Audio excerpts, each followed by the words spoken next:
भवानी मेरी अलबेली,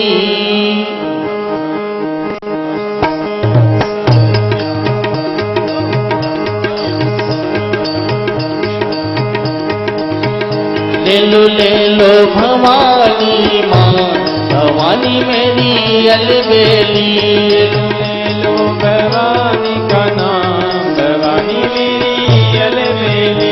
कर लो कर लो कर लो कर लो, धर लो मैया जी का ध्यान, भवानी मेरी अलबेली। धर लो भवानी, सभी ताली बजाए। हाँ, मेरी अलबेली। ले लो मैया जी का नाम, भवानी मेरी अलबेली। ले लो भवानी का नाम, भवानी मेरी अलबेली। माथे ऊपर बिंदिया विराजे, मांग में सिंदूर भारी। विद्या विराजी मांगे सिंदूर भारी। अरे माथे ऊपर बिंदिया विराजे, मांग में सिंदूर भारी। अरे ना साजे मोती विराजे, कांडल कुंडल हारी। ना साजे मोती विराजे, कान में कुंडल भारी। सब देवों की सब देवों की सब देवों की तुम सरदार, भवानी मेरी अलबेली। सब देवों की तू सरदार, भवानी मेरी अलबेली। ले लो मैया जी का नाम, भवानी मेरी अलबेली। ले लो मैया जी का नाम, भवानी मेरी अलबेली। ब्रह्मानी रुद्रानी मैया तुम हो कमला रानी। ब्रह्मानी रुद्रानी मैया तू ही कमला रानी। अरे ब्रह्मानी रुद्रानी मैया तुम ही कमला रानी। ब्रह्मानी रुद्रानी मैया तू ही कमला रानी। आगम निगम बखानी मैया तुम ही शिव पटरानी। आगम निगम बखानी मैया तू ही शिव पटरानी। आगम निगम बखानी मैया तुम ही पटरानी। आगम निगम बखानी मैया तू ही शिव पटरानी। भक्तों की तुम सबको की, तुम भक्तों की पालनहार, भवानी मैया अलबेली। भक्तों की पालनहार, मैया जी मेरी अलबेली। ले लो मैया जी का नाम, भवानी मेरी अलबेली। ले लो मैया जी का नाम, मैया जी मेरी अलबेली।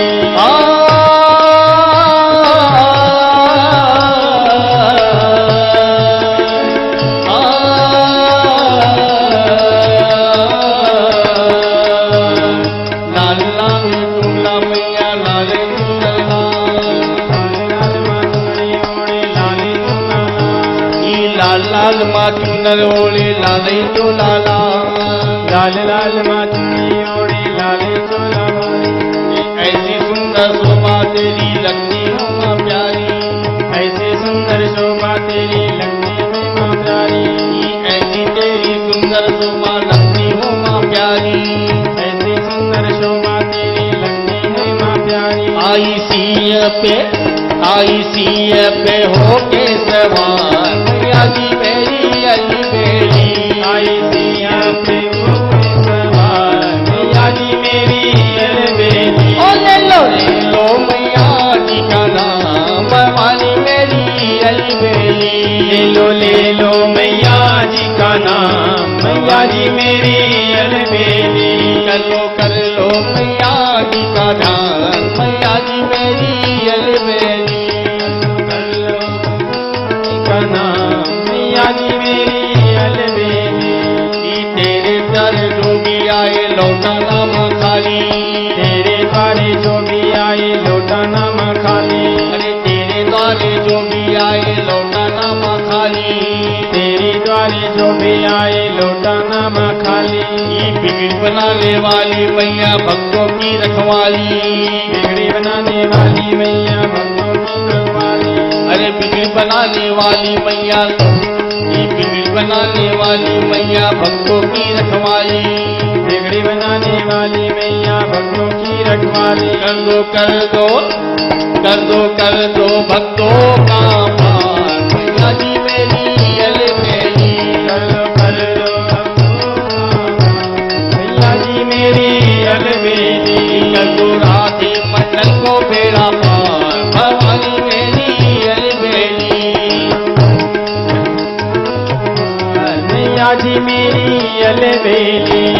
जय माता दी जय माता दी। एक से बोलो जय माता दी। सारे बोले जय माता दी। जय माता दी जय माता दी। जय माता दी जय माता दी। गाते बोलो जय माता ना दी। जाते बोलो जय माता दी। सारे बोले जय माता दी। माँ अश्विनी वाली जय माता माँ दी। पारू तारे जय माता दी। मेरी माँ बोली जय माता दी। बंदे माँ झोली जय माता माँ दी। पाड़ा वाली जय माता दी। दरबारों वाली जय माता माँ दी। योगा वाली जय माता माँ दी। मेलों वाली जय माता माँ दी। वैष्णो रानी जय माता दी। अम्बे कल्याणी जय माता दी। माँ झोली बंदी जय माता दी। माँ फिर बना दे जय माता की जय माता दी। जय माता की जय माता दी। जय माता दी। जय माता दी। जयकारा तेरा वाली दा बोली साचे दरबार की जय माँ पहाड़ा वाली तेरी सदा जय। ले लो मैया जी का नाम भवानी मेरी अलबेली। ले लो मैया जी का नाम मैया जी मेरी अलबेली। जयकारा तेरा वाली दा बोल साचे दरबार की जय। हेलो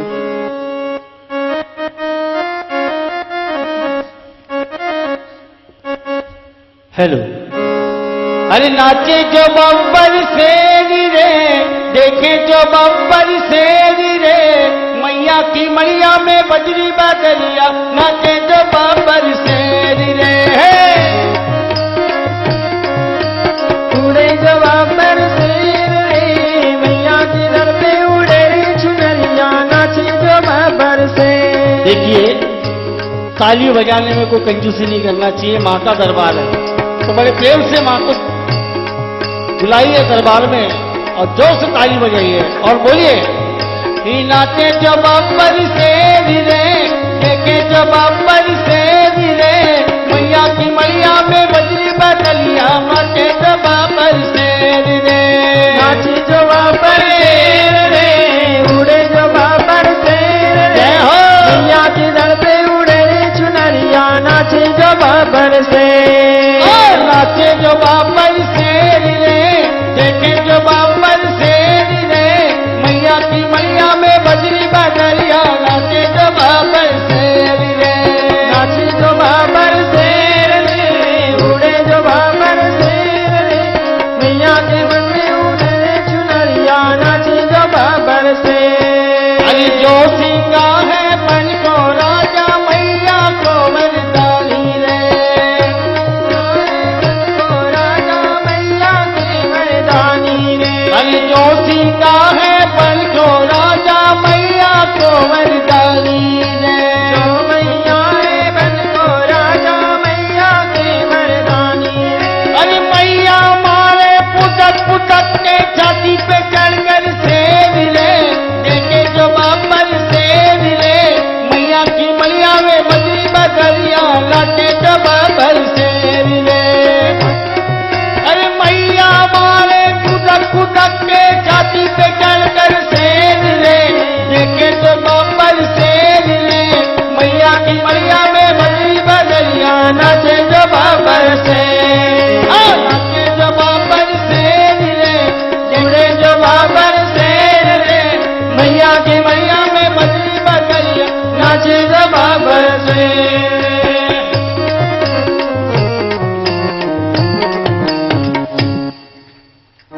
हेलो हेलो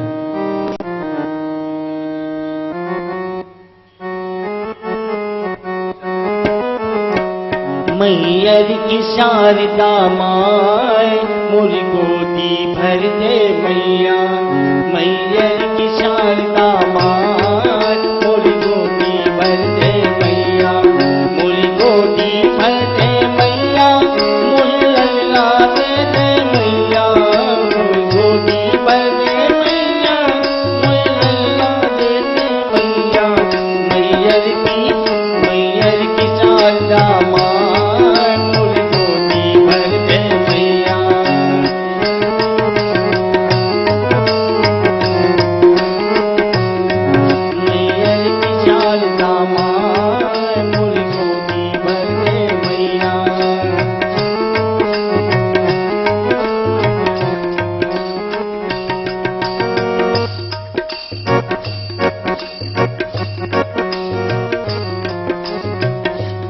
हेलो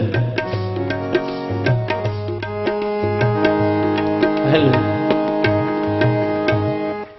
आई तुझे पालकीला कोंडा ग मंदिराला झेंडा आई तुझे पालकीला कोंडा ग मंदिराला झेंडा आई तुझ्या पालकीला कोंडा ग मंदिराला झेंडा आई तुझे पालकीला कोंडा ग मंदिराला झेंडा पालकीला कोंडा ग मंदिराला झेंडा आई तुझे पालकीला कोंडा आई तुझ्या पालकीला कोंडा आई तुझ्या मंदिराला झेंडा आई तुझ्या मंदिराला झेंडा आई तुझ्या पालकीला कोंडा ग मंदिराला झेंडा आई तुझ्या पालकीला कोंडा ग मंदिराला झेंडा आई तुझे मंदिर कोणी बांधिले आई तुझे मंदिर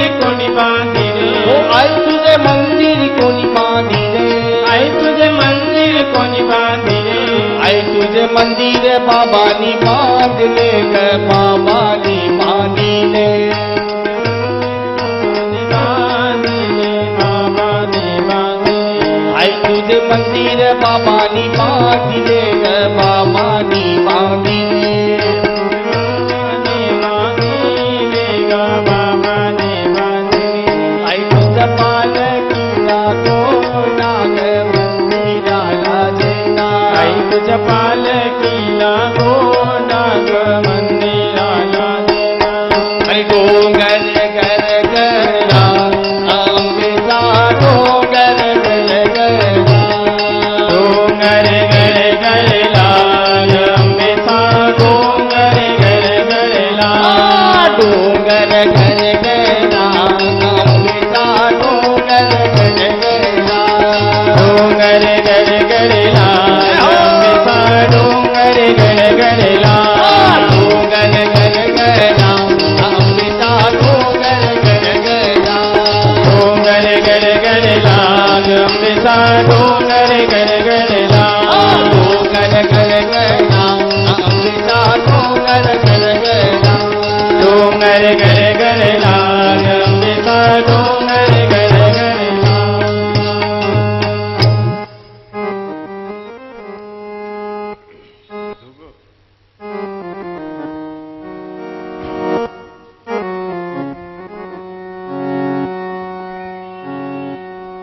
हेलो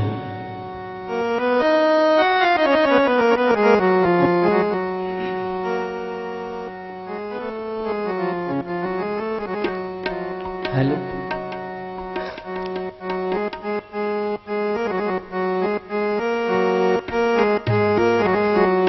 चली भरनी जान की आई हो मोरी केवल मां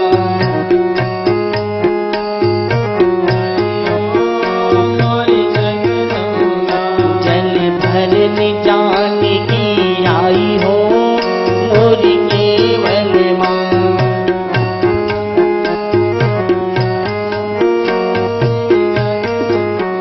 मोरी केवल मां मोरी केवल मां केवल मां मोरी केवल मां जल भरनी जान की आई हो मोरी केवल मां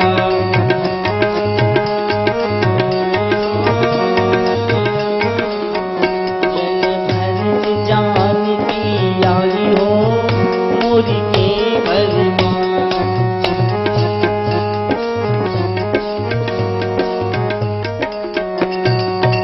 बोली वृंदावन बिहारी लाल की जय लखन सिया रामचंद्र जी की जय पवन सुत हनुमान जी महाराज की जय पति महादेव की जय लखन सिया रामचंद्र जी की जय महश्री वेदव्यास जी महाराज की जय दयानंद महाराज की जय सब संतन की जय संत श्री कल्याण देव जी महाराज की जय संत श्री उमानंद जी महाराज की जय माती जय भाई सब संत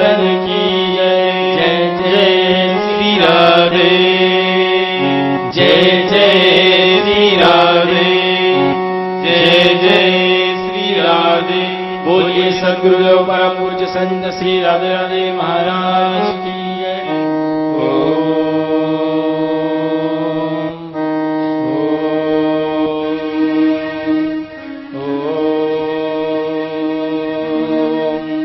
पूर्णमदः पूर्णमिदं पूर्णात् पूर्णमुदच्यते पूर्णस्य पूर्णमादाय पूर्णमेवावशिष्यते।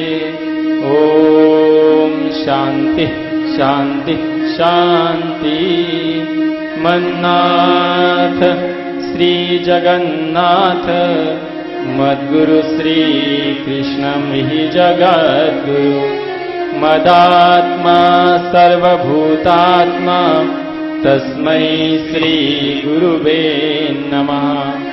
या देवी स्तूयते नित्यं विबुधै वेदपालै सा मे भवति जिह्वाग्रे ब्रह्मरूपा सरस्वती। वन्दे वृन्दावनानन्दां राधिकां परमेश्वरीं गोपिकां परमां श्रेष्ठां लादिनीं शक्तिरूपिणीं। यो ब्रह्मरुद्र शुकनारदविश्वमुखे रालक्षितो न सहसा पुरुषशतस्य सर्वसीकरण चूर्णमनन्तशक्तिं तं राधिका चरणरेण मनुस्मरामि चरणरेण मनुस्मरामि। नारायणं नमस्कृत्य नरं चैव नरोत्तमं देवीं सरस्वतीं व्यासं ततो जयमुदीरयेत्। मूकं करोति वाचालं पङ्गुं लङ्घयते गिरिं यत्कृपातमहं वन्दे परमानन्दमाधवं। नीलाम्बुज श्यामलकोमलाङ्गं सीतासमारोपितवामभागं पाणो महासायकचारुचापं नमामि रामं रघुवंशनाथम्। अतुलितबलधामम् एव शैलाभदेहं धनुजवनकृशानं ज्ञानिनामग्रगण्यं सकलगुणनिधानं वानराणामधीशं रघुपतिप्रियभक्तं वातजातं नमामि। विभुं वेणुनादं चरन्तं दुरन्तं स्वयं लीलया गोपवेशं दधान। गवावृन्दिका नन्दनं चारुहासं परब्रह्मलिङ्गं भजे पाण्डुरङ्गं। व्यासं व्यासकरं वन्दे मुनिं नारायणं स्वयं। यतः प्राप्तकृपालोकात् लोकामुक्तः कलेर्गृहात्। यस्य तुण्डाचितच्युतो राजतेयं रसात्मकः तमच्युतकथाकुञ्जे सुखोजन्तं सुखं भजे। श्रीधरं श्रीधरं वन्दे श्रीधरैकपरायणं यस्यैव श्रीप्रसादेन श्रीधरेयं कृतीकृतः। राधा भक्तिर्हरे ज्ञानं ताभ्याव्याच्यै समन्विता। तां श्रीभागवतीं गाथा वन्दे युगलरूपिणीं। रसोऽयं परमानन्द एक एव विधा सदा। श्रीराधाकृष्णरूपाभ्यां तस्मै तस्मै नमो नमः। नमः कमलनाय नमः कमलमालिनी कमलपादाय नमस्ते कमलेश यो ब्रह्माणं विदधाति पूर्वं यो वेदांच प्रज्ञोति तस्मै तद्गोमः देवमहात्मा बुद्धिप्रकाशं मुमुक्षुर्वै शरणमहं प्रपद्ये सद्गुरुनाथ महाराज की जय। बोलिए वृंदावन बिहारी लाल की जय।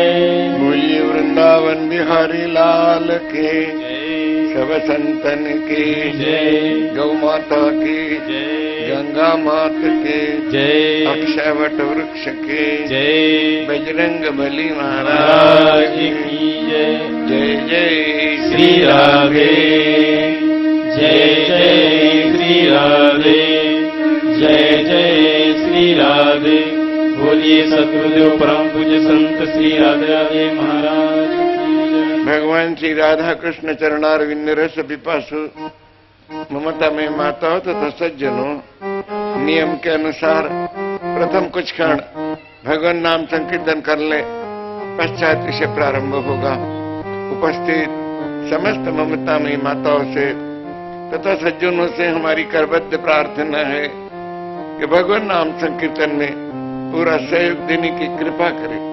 जय जय राधे गोपाल गोपी गोपाल जय जय राधे गोपाल गोपी गोपाल जय जय राधे गोपाल गोपी गोपाल जय जय राधे गोपाल गोपी गोपाल। गोविंद गोपाली हे नंद लाला गोपाल हे नंद लाला हे नंद लाला हे नंद लाला हे नंद लाला हे नंद लाला राधे गोपाल गोपी गोपाल जय जय राधे गोपाल गोपी गोपाल। मीरा के नाथी प्रभु गिरिधर गोपाल ओ मीरा के नाथी प्रभु गिरिधर गोपाल गिरिधर गोपाल ओ गिरिधर गोपाल। राधा रमण हरि गिरिधर गोपाल राधा रमण हरि गिरिधर गोपाल गिरिधर गोपाल ओ गिरिधर गोपाल। पीताम्बरधारी बंसी वाला पीताम्बरधारी है बंसी वाला हे बंसी वाला हो हे बंसी वाला। तुलसी जी के राजा राम रघुवर दीन दयाल तुलसी जी के राजा राम रघुवर दीन दयाल रघुवर दीन दयाल रघुवर दीन दयाल। सूर्यदास के सुंदर श्याम मोहन मुरली वाला सूर्यदास के सुंदर श्याम मोहन मुरली वाला मोहन मुरली वाला मोहन मुरली वाला मोहन मुरली वाला हो मोहन मुरली वाला मोहन मुरली वाला मोहन मुरली वाला मोहन मुरली वाला मोहन मुरली वाला। नरसी जी के सावरिया गिरधारी नंद लाला नरसी जी के सावरिया गिरधारी नंद लाला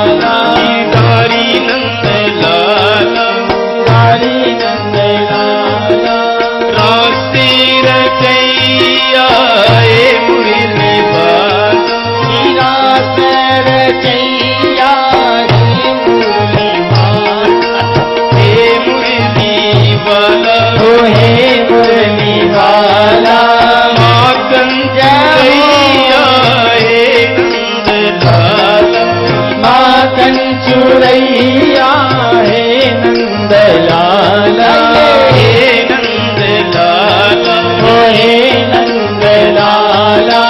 भक्तों की प्यारे प्यारे गोपाला, भक्तों के प्यारे प्यारे गोपाला, प्यारे गोपाला, प्यारे गोपाला। आओ गोपाला रे आओ गोपाला, आओ गोपाला, आओ गोपाला, आओ गोपाला, आओ गोपाला, गाओ गोपाला रे गाओ गोपाला। राधे गोपाला रे राधे गोपाला, राधे राधे की राधे गोपाला, राधे राधे की राधे गोपाला। गोपी गोपाला, राधे गोपी गोपाला, गोवर्धनधारी गोपाल लाला, गोवर्धनधारी गोपाल लाला, गोपाल लाला, गोपाल लाला।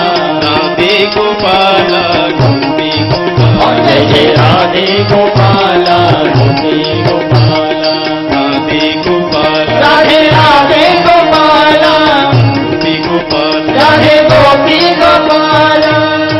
बोली वृंदावन बिहारी लाल की जय, बोलिए वृंदावन बिहारी लाल की जय। लखन सिया रामचंद्र जी की जय, पवन सुत हनुमान जी की उमापति महादेव देव जी की जय, श्री राधा कृष्ण स्वरूप श्रीमद भागवत महापुराण की जय, महर्षि वेदव्यास जी महाराज की जय, परमहंस श्री सुखदेव जी महाराज की जय, संत श्री गजानन महाराज की जय, संत श्री साईनाथ महाराज की जय, संत श्री कल्याण देव जी महाराज की जय, संत श्री उमानंद जी महाराज की जय, सब संतन की की जय, गंगा मात की की जय, अक्षयवट वृक्ष की जय, गौ माता की जय, बजरंग बली महाराज की जय।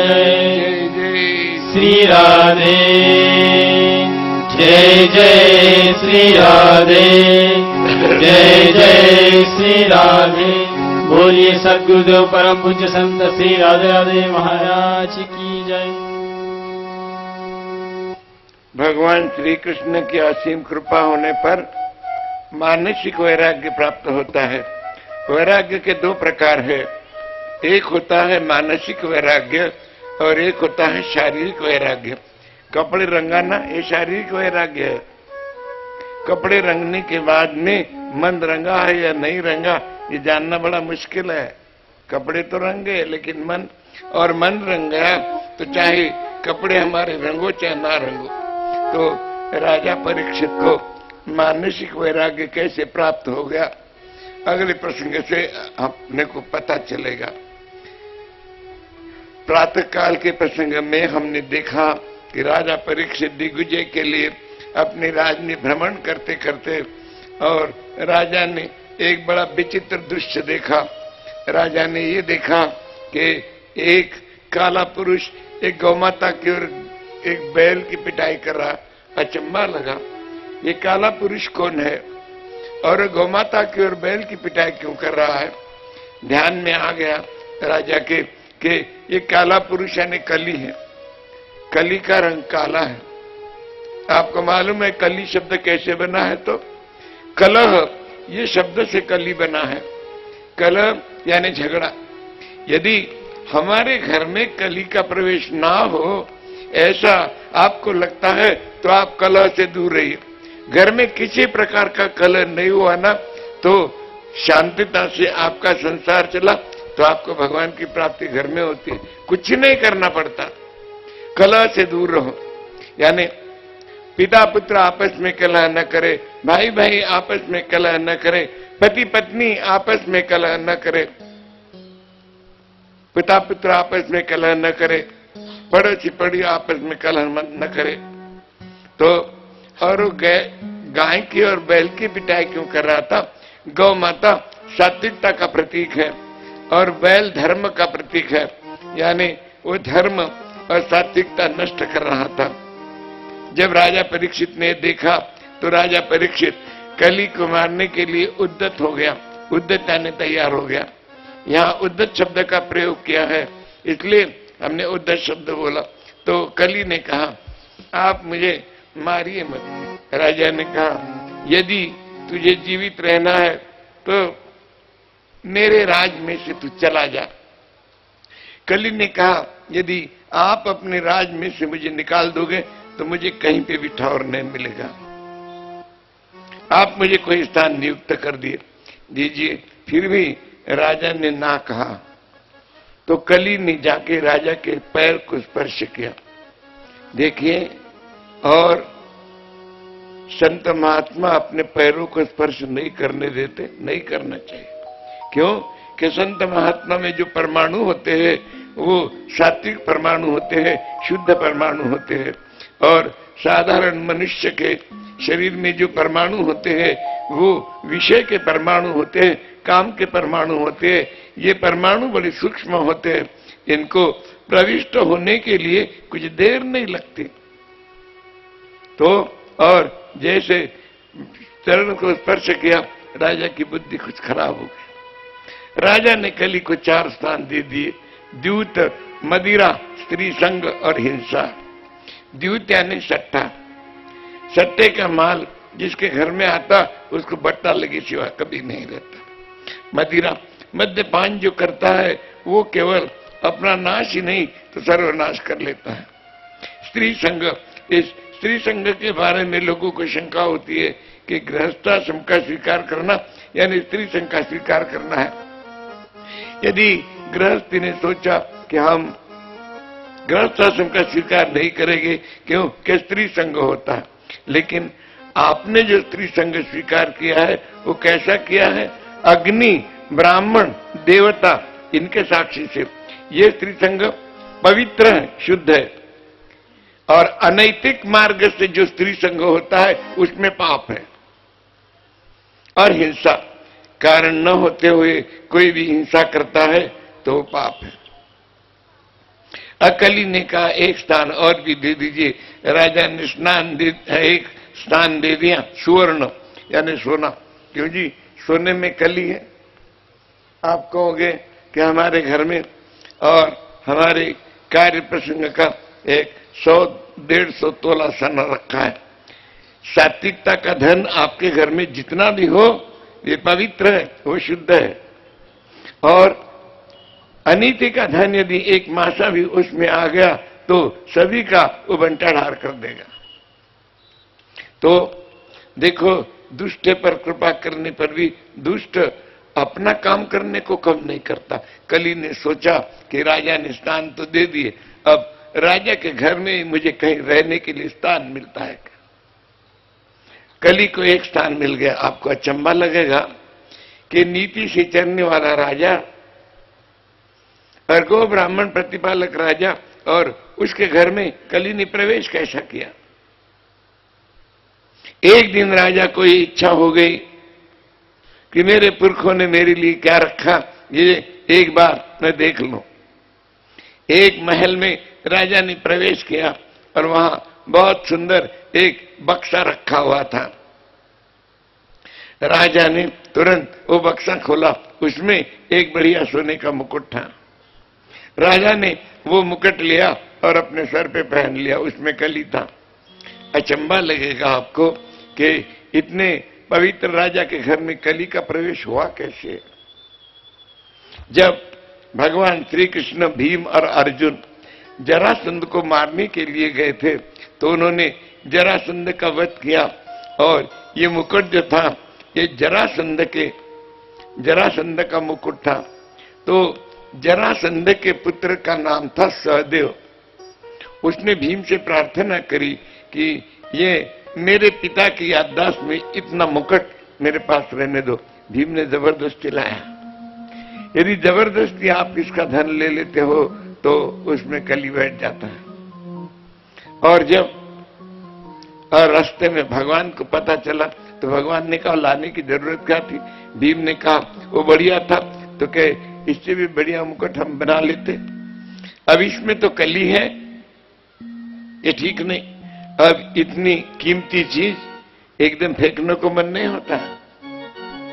कहीं तो भी यदि ऐसी चीज आपके पास है, आप उससे मोह मत रखिए, उसको फेंक दीजिए, उसका नाश कर दिए। चाहे जितनी, यदि नाश नहीं करोगे तो वो चीज आपका नाश करेगी। तो इतनी मूल्यवान मुकुट रख दिया, और वे मुकुट राजा ने पहन लिया। उसमें कली था राजा के पूरे शरीर में, और कली का प्रवेश हो गया, और राजा को ऐसी इच्छा हो गई कि मैं शिकार करने जाऊं। जीवन में कभी राजा ने शिकार नहीं की। कैसे नहीं की? यहां लिखा है, यहां श्लोक है, एकदा धनुरुद्यम्य विचरन मृगयाम वने। यानी जीवन में एक ही बार राजा को ऐसी इच्छा हुई कि मैं शिकार करने वन में जाऊं। क्यों? कली का प्रवेश हुआ, इसलिए हत्या करने की इच्छा हो गई। सेना के 72 लोगों को लेके राजा वन में गए, निरपराध जीवों की हत्या करी। राजा और क्षत्रिय होने पर भी कभी शिकार करने नहीं जाता था, और ये बहुत निरपराध जीवों की हत्या करी। भूख और प्यास लगी। भूख और प्यास पर यदि हम अपना नियंत्रण ना रखे तो भूख और प्यास हमसे पाप कराती है। राजा को तेजी से भूख लगी, प्यास लगी। राजा ने सेना के लोगों को कहा कि जाओ, कहीं जलाशय है क्या देखो, कहीं फल मिलते हैं क्या देखो। सेना के सब लोग एक तरफ गए, और राजा परीक्षित अकेले ही और दूसरी तरफ चले गए। दूर से राजा ने एक ऋषि का आश्रम देखा। कौन है ये ऋषि? इनका नाम है शमीक ऋषि। समाधि में बैठे थे, आपको बताया था, कल भी बताया था, आज भी प्रातः काल के प्रसंग में बताया था कि ध्यान में आप सब सुन सकते हो, समाधि में आप कुछ नहीं सुन सकते। ध्यान की परिपक्व अवस्था यानी समाधि है। तो समाधि का व्यक्ति क्या बोलेगा? राजा का कर्तव्य क्या था? वहां जाने के बाद में महात्मा को प्रणाम करे और चुपचाप बैठे। यदि ऐसे कहीं आप जाते हो, कोई महात्मा अपना पूजा पाठ करता है, अपना ध्यान धारणा, वहां बात मत करो, जाके बैठने में कोई दिक्कत नहीं है। लेकिन यदि आप वहां विक्षेप करोगे तो आप नाम अपराधी बनोगे। चुपचाप बैठे रहो वहां पर, कोई बात नहीं। तो राजा वहां गया, राजा का काम था, प्रणाम भी नहीं किया क्योंकि कली का प्रवेश हो गया। तो कली का प्रवेश हो गया तो बुद्धि बिगड़ गई, प्रणाम भी नहीं किया। और क्या है, हे महाराज मुझे भूख लगी है। सोचा देखो अहम कितना होता है, कली की वजह से अहम भी बढ़ता है। सोचा मैं इतना बड़ा भारत भूमि का राजा और ये बात नहीं करता। क्रोध आ गया और क्रोध के आवेश में राजा ने इधर उधर देख लिया। एक मरा हुआ सांप कुटिया के बाहर पड़ा था। राजा ने बाण के टोंक से उठाया, हाथ से नहीं उठाया, बाण के टोंक से उठाया और वे शमीक ऋषि के गले में पहना दिया। बोलिए वृंदावन बिहारी लाल की जय। सोचने की बात है कि मरा हुआ सांप गले में डालने से राजा की भूख शांत हुई या प्यास शांत हुई? न तो भूख शांत हुई, न तो प्यास शांत हुई। राजा से एक साथ 3 पाप हो गए। शमीक ऋषि ब्राह्मण थे, ब्राह्मण का अपमान हो गया। ऋषि थे, ऋषि का अपमान हो गया। संत थे, संत का अपमान हो गया। और गुस्से से राजा चले गए। कुछ ऋषि बालक वहां पर खेल रहे थे। उन्होंने शमीक ऋषि के पुत्र का नाम श्रृंगी उसको बता दिया कि श्रृंगी तेरे पिता के गले में उस परीक्षित ने मरा हुआ सांप डाल दिया। श्रृंगी ने जाकर देखा तो सही में था। श्रृंगी को क्रोध आ गया। क्रोध के आवेश में श्रृंगी ने कमंडल का जल लिया और शाप वाणी कही, अरे कुलांगार परीक्षित राजा, जो मेरे पिता के गले में तूने मरा हुआ सांप डाल दिया, वे तुझे आज से 7वें दिन तक्षक दंश करेगा। शाप इतना ही है कि तुझे तक्षक दंश करेगा। तक्षक के दंश के बाद में तेरी मृत्यु होगी, ऐसा शाप नहीं है। इतना ही शाप है कि तुझे तक्षक दंश करेगा। और वहां रोते खड़ा हो गया। राजा चले गए। जब शमीक ऋषि की समाधि उतर गई, और संत महात्मा और बुरा भी करो तो उसमें से अच्छा ही लेते हैं, याद रखना। और हम लोग अच्छाई में भी बुरा देखते हैं। तो गले में मरा हुआ सांप है, इसकी शमीक ऋषि को कोई जानकारी नहीं। सांप तो गले में। बेटे को पास में लिया कि क्यों रो रहा है बेटा। जब बेटे का रोने का आवेग कम हो गया और उसने कहा कि आपके गले में, देखा तो निकाल के फेंक दिया। जब शमीक ऋषि को पता लगा कि इसने शाप दिया, उनको अच्छा लगा। शमीक ऋषि ने क्या कहा, बेटा राजा परीक्षित शाप देने की योग्यता का नहीं, शायद उसे मेरे गले में माला पहनानी होगी, माला नहीं मिली, उसने सांप पहन दिया। मरा हुआ सांप डाला ना, जिंदा तो सांप नहीं डाला। देखो इतना होके भी बुराई में से भी अच्छा ही लेते हैं। तूने शाप दिया, ये उचित नहीं किया। आपका बेटा ऐसा कुछ काम करके आता है तो आप बोलते तूने ऐसा एक पत्थर क्यों मारा, 10 5 टिका देना था। अरे पुलिस अपने दोस्त है, सब इंस्पेक्टर से अपना बड़ा अच्छा है, कोर्ट में अपने को जीत होगी। आप कोर्ट की बात एकदम करते हो, पुलिस की बात करते हो। लेकिन शमीक ऋषि ने कहा कि बेटा राजा परीक्षित शाप देने की योग्यता का नहीं है। शाप देके तूने अच्छा नहीं किया, ये तूने बुरा किया। मैं वो शाप निकाल दूंगा। और देखा अंतर ध्यान से, शाप निकाल नहीं सकते क्योंकि ब्राह्मण वाक्य जनार्दना। यदि सही सही भजन करने वाला ब्राह्मण हो तो उसकी वाणी सत्य होती है। तो वे और सोचा ठीक है मैं राजा का कल्याण करूंगा। इधर राजा जब अपने महल में चले गए और मुकुट उतार के रख दिया, राजा को होश आ गया, ये मैंने क्या किया। आज मैंने एक ब्राह्मण, एक ऋषि, एक संत का अपमान कर दिया, ये ठीक नहीं किया। देखिए यदि जीवन में आपसे कभी पाप होता नहीं और एक आध बार आपसे पाप हो गया, और यदि आपको उस पाप का पछतावा हो गया और आपने संतों की शरणागति ग्रहण करी, तो निश्चित आपको भगवान का दर्शन होता है। याद रखना, कभी पाप किया नहीं, पाप हो गया, आपको पछतावा हो गया कि ये अच्छा नहीं हुआ, और आप संतों के पास में गए, अपनी सारी बात, संतों से कोई बात छिपाना नहीं। और भगवान के और आपके बीच का दुआ संत है वे। और तो फिर राजा को एकदम और पछतावा हो गया, ये मैंने क्या किया। उतने में राजा के कानों में खबर आ गई कि जो शमीक ऋषि के गले में आपने मरा हुआ सांप डाल दिया, उस शमीक ऋषि के पुत्र श्रृंगी ने आपको शाप दे दिया कि आज के 7वें दिन तुम्हें तक्षक दंश होगा। राजा ने ऐसा नहीं कहा कि हम राजा होकर हमें शाप देता है, जाओ उसको पकड़ के ले आओ, ला सकते थे। राजा ने वहीं से शमीक ऋषि को प्रणाम किया कि महाराज जो पाप मैंने किया है उसकी सजा मुझे मिलनी चाहिए। वाह रे वाह। और राजा को तुरंत मानसिक वैराग्य हो गया। राजा ने कपड़े वपड़े नहीं बदले।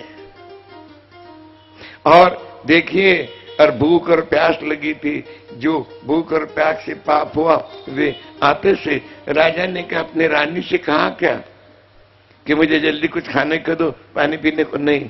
पानी भी नहीं पिया, खाया भी नहीं, भूख लगी थी। वैराग्य प्राप्त हो गया और राजा निकले जाने को। जब आपका मन कभी विषण्ण हो जाता है, जिसको आप अनईजी बोलते हो कि भाई कुछ समझ नहीं रहा, जरा बहुत ही खराब लग रहा है, तो आप क्या करते, यदि आपका कोई बगीचा होगा, यदि आपके कोई और ये होगे तो आप वहां चले जाते हो। वैसा राजा ने किसी को कहा नहीं, कुछ मांगा नहीं, राजा तुरंत निकले। और जहां पर राजा चले गए उसका नाम कुरु जंगल है। जो शुकताल हम आपको बोल रहे हैं ना, उसका नाम शुकताल है। सुखदेव जी महाराज ने वहां राजा परीक्षित को भागवत कही करके उसका नाम शुकताल हो गया। वे और ये कुरु जंगल था, यानी वे और हस्तिनापुर से 60 मील दूरी पर है। राजा चलते गए, ऐसा नहीं कहा कि मेरा रथ ये करो तैयार मैं जाता हूं। राजा चलते चलते गया, किसी ने पूछा नहीं आप कहां जा रहे हो। राजा चलते चलते गए और जिस बरगद के पेड़ के नीचे, यानी आप जिसको बड़ का झाड़ करते हो, उसके नीचे जाके बैठ गए। बहुत ऋषि मुनि वहां आ गए और देखा कि राजा विषण्ण होके बैठे हैं। जो बरगद के पेड़ के नीचे राजा बैठा था, उसको समय कितना हो गया, 5108 साल। आज आप वहां जाके देखिए, वे झाड़ ज्यों के त्यों है, एक पत्ता भी उसका पीला नहीं हुआ है। जमीन से 180 फुट उसकी ऊंचाई है और वहां से डालियां निकली। अभी पिछले साल और 2-3 बार तो हमारी भागवत वहां हो गई। अभी भी मई की 17 तारीख से भागवत है और भगवान की इतनी कृपा है कि अपने नाम का एक हॉल भी वहां बना हुआ है। वैसे हॉल का उद्घाटन है तो 15 को, और वो बरगद का पेड़ वैसा के वैसे ही आज भी है। और पिछले साल तो उसमें से एक गणेश जी की मूर्ति निकली, आप मूर्ति देख सकते हो, बढ़िया बैठी हुई मूर्ति है ऐसी। तो वहां राजा चले गए, बहुत ऋषि मुनि वहां आए। गंगा जी ऐसी बहती थी, लेकिन सुखदेव जी महाराज आने के बाद में गंगा ऐसी आई। सुखदेव जी, अब तो गंगा का प्रभाव फिर बदल गया, थोड़ी किलो 1.5 किलोमीटर दूर चले गई है और नदियों का प्रवाह बहता ही बदलता ही। तो वे और वहां पर राजा बैठ गए, बहुत ऋषि मुनि वहां आए। राजा ने सबको 2 प्रश्न पूछे कि जो मृत्यु से ग्रस्त हो गया है उसका कर्तव्य क्या है, और जिसकी मृत्यु करीब आई है उसका कर्तव्य क्या है। राजा को समीप उत्तर कोई नहीं दे पाया। इधर भगवान ने जब जान लिया कि परीक्षित वहां जान गए, तो तुरंत उन्होंने नारद जी का स्मरण किया। आपको बताया था हमने कि नारद जी स्मृतिगामिनी है और नारायण नारायण के नारद। जिस वन में सुखदेव है वहां जाके सुखदेव जी महाराज को प्रेरणा देके और गंगा किनारे भेजो। वट वृक्ष के नीचे राजा परीक्षित जाके बैठे। तुरंत सुखदेव जी महाराज कहाँ रहते थे, राधा जी के निकुंज में रहते थे। राधा जी सुखदेव जी महाराज के गुरु थे और उनके निकुंज में रहते थे वे सुखदेव जी महाराज। तो नारद जी निकुंज में चले गए और राधा रानी की नारद जी ने प्रार्थना करी, वंदे वृंदावनानंदाम राधिकाम परमेश्वरीम गोपिकाम परमाम श्रेष्ठाम लादिनीम शक्ति रूपिणीम। क्या बात है कि सुखदेव जी महाराज को ऐसा ऐसा संकेत करने की भगवान की आज्ञा हो गई कि इस निकुंज में सुखदेव कहाँ है क्या जान। देखो अब नारद जी ने सोचा कि आवाज कैसे दो। जिस एक श्लोक को सुनकर सुखदेव जी महाराज ने समस्त भागवत का अध्ययन किया। श्लोक आपने सवेरे सुन लिया था, हमने आपको कहा था सवेरे कि व्यास जी की आज्ञा है कि वक्ता के द्वारा इस श्लोक का 5 बार उच्चारण होना चाहिए। सवेरे हुआ 5 बार, आपका ध्यान नहीं। पहली बार जब व्यास जी ने अपने शिष्यों को सुनाया 1 बार, शिष्यों ने जाके वन में गान किया 2री बार, सुखदेव जी महाराज सुनकर आए और उनको व्यास जी ने सुनाया 3री बार, और कंठस्थ होने के बाद में सुखदेव जी महाराज ने अपने पिताजी को सुना दिया 4थी बार, 5वीं बार। अभी वही श्लोक नारद जी उच्च स्वर से बोल रहे हैं,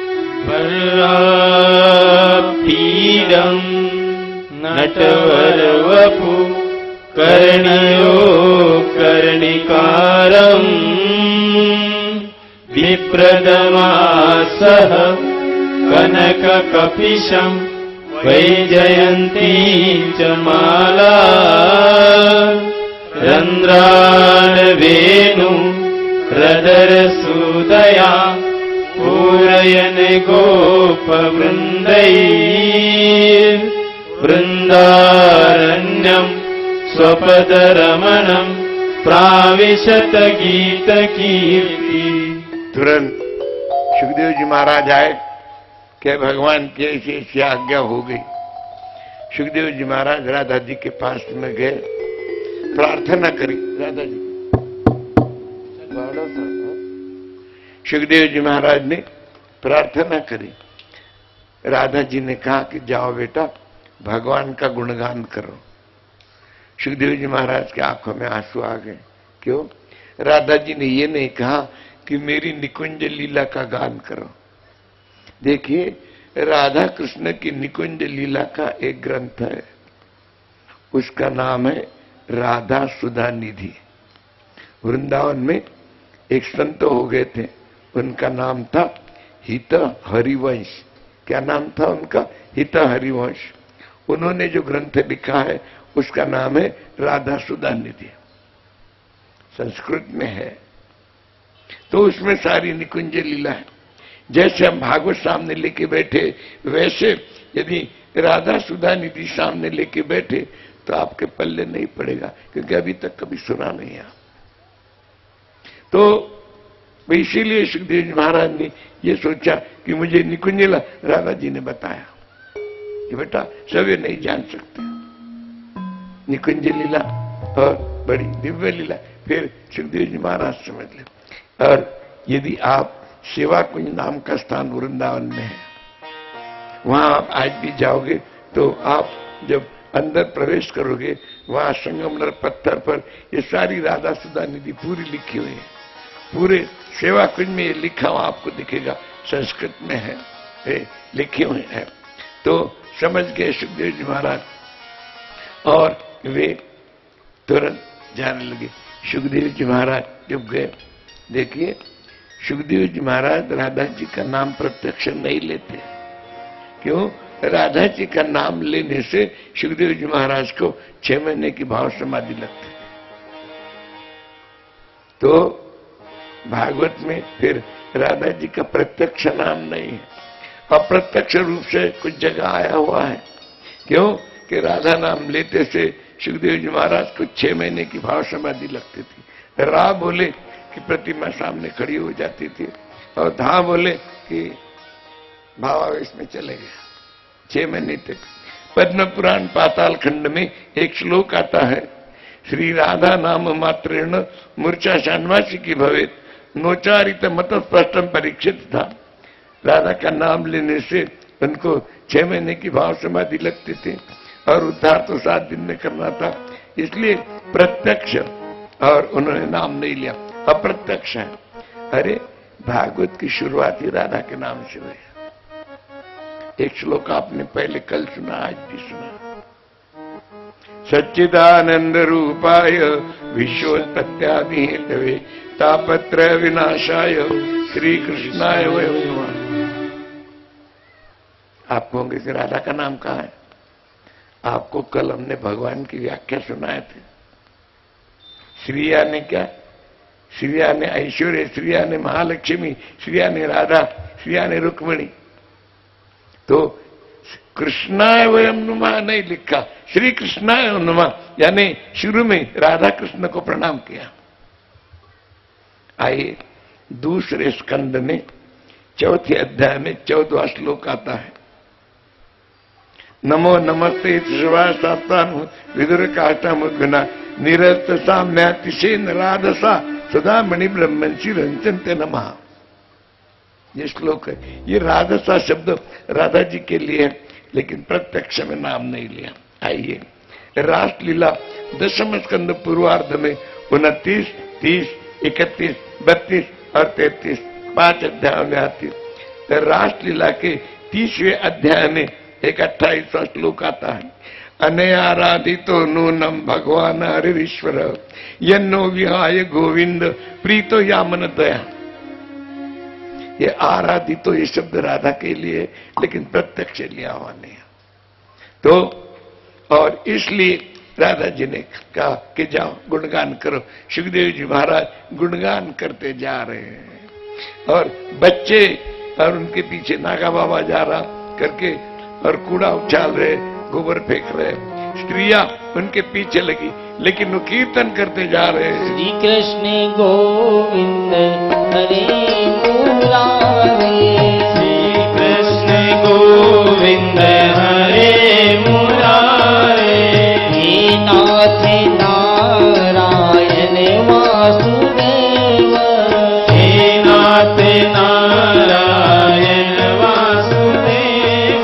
ओ श्री कृष्ण गोविंद हरे मुरारे, श्री कृष्ण गोविंद हरे मुरारे, ओ हे नाथ नारायण वासुदेव, हे नाथ नारायण वासुदेव। श्री कृष्ण गोविंद हरे मुरारे, श्री कृष्ण गोविंद हरे मुरारे, हे नाथ नारायण वासुदेव, हे नाथ नारायण वासुदेव। बोली वृंदावन बिहारी लाल जाके पहुंचे गंगा किनारे और वहां जाते से सब ऋषि मुनि उठ के खड़े हो गए और तुरंत उन्होंने जय जयकार करी। बोलिए सुखदेव जी महाराज की जय, शंकर भगवान की। जय। बालक और स्त्रियां समझ गए तो कोई महापुरुष है, प्रणाम करके चले गए। एक रिक्त स्थान पर सुखदेव जी महाराज जाके बैठ गए। राजा परीक्षित ने सुखदेव जी महाराज को प्रणाम किया और राजा परीक्षित ने 2 प्रश्न पूछे। 19वां अध्याय चल रहा पहले स्कंद का, ये अंतिम 2 श्लोक है 79 और 80। राजा प्रश्न पूछता है, अथ पृच्छामि संसिद्धिम योगी नाम परमम गुरु पुरुषस्यहम यत् कार्यम म्रियमाण सर्वथा। एक प्रश्न। दूसरा, यत् श्रोतव्यम अथो जाप्यम यत् कर्तव्यम नुभिप्रभो स्मर्तव्यम भजनीयम वा ब्रूहि यद्वा विपर्यम। दूसरा प्रश्न, इसका अर्थ देखेंगे। अथ पृच्छामि संसिद्धिम योगी नाम परमम गुरु, मैं पृच्छा करता हूं यानी लीनता से पूछता हूं, पुरुषस्य हम यत् कार्यम म्रियमाण सर्वथा, मृत्यु से जो ग्रस्त हो गया उसका कर्तव्य क्या है, और जिसकी मृत्यु करीब आई उसका कर्तव्य क्या है। याद रखना, आपका हमारा प्रश्न है ये। आप और हम मृत्यु से ग्रस्त है, एक दिन जाना है। और वे तो अब क्या करना चाहिए, सब हम ग्रस्त है। जिस दिन हम पैदा हुए उसी दिन हमारी मृत्यु का दिन, मृत्यु का कारण और मृत्यु का स्थान, 3 बातें निश्चित हो गई है। कहां मरेंगे, कब मरेंगे और क्यों मरेंगे, क्योंकि जाना तो है। आपने सुना है और भी सुन लीजिए, बार बार सुनना। आया है सो जाएगा राजा रंग फकीर, आया है सो जाएगा राजा रंग फकीर। कोई सिंहासन चढ़ चले, कोई बंधे जंजीर श्री राधे, कोई बंधे जंजीर। कोई सिंहासन चढ़ चले, कोई बंधे जंजीर श्री राधे, कोई बंधे जंजीर। तो कह राजा ने, सुखदेव जी महाराज ने क्या कहा, राजा तेरा प्रश्न बड़ा उत्तम है, इससे तुझे लाभ होगा और सुनने वालों को लाभ होगा और मुझे भी लाभ होगा। राजा ने पूछा कि महाराज मुझे लाभ होगा, बात तो बराबर है, और सुनने वालों को होगा, लेकिन आपको कैसा होगा? सुखदेव जी महाराज ने कहा मेरा लाभ दुगना रहेगा। एक, मेरे मुख में से भगवान का गुणगान निकलेगा, एक लाभ, और मेरे मुख से निकला हुआ भगवान का गुणगान मेरे कानों से मैं सुनेगा, दूसरा लाभ। आपको एक ही लाभ हो रहा है सुनने का, हमें और गुणगान करने का और सुनने का दोनों लाभ हो रहे हैं। तो कहे तू चिंता मत कर। देखो भागवत की नींव बताई, क्या नींव है? चिंता मत कर, चिंतन कर। चिंता छोड़ दे, बिल्कुल छोड़ दो। चिंता करने से बार बार बताया गया आपको कि मन खराब होता है, शरीर खराब होते हैं। चिंतन आप करते रहो तो चिंता उसको रहे। और वे तू और बताया कि तू भूतकाल को भूल जा, भविष्य को भूल जा, वर्तमान सुधार। कितनी काम की बात बताई। आप और हम ऐसा करते हैं क्या? आप बोल रहे हो तो भागवत नहीं बोलते, आप भूतकाल का चिंतन बहुत करते हो। क्या मेरी हालत कितनी खराब थी, आज बहुत, और मेरे पास है तो सब लोग आगे आगे आ रहे। क्यों मत चिंतन करो। यदि भूतकाल का चिंतन करोगे ना, फिर हालत वैसी कर लोगे आप। गया भूतकाल में कोई बात होती नहीं है, कोई बात होती नहीं। आप कहेंगे अजीब बात बोलते हैं बाबा जी, नहीं। और भविष्य में भी कोई बात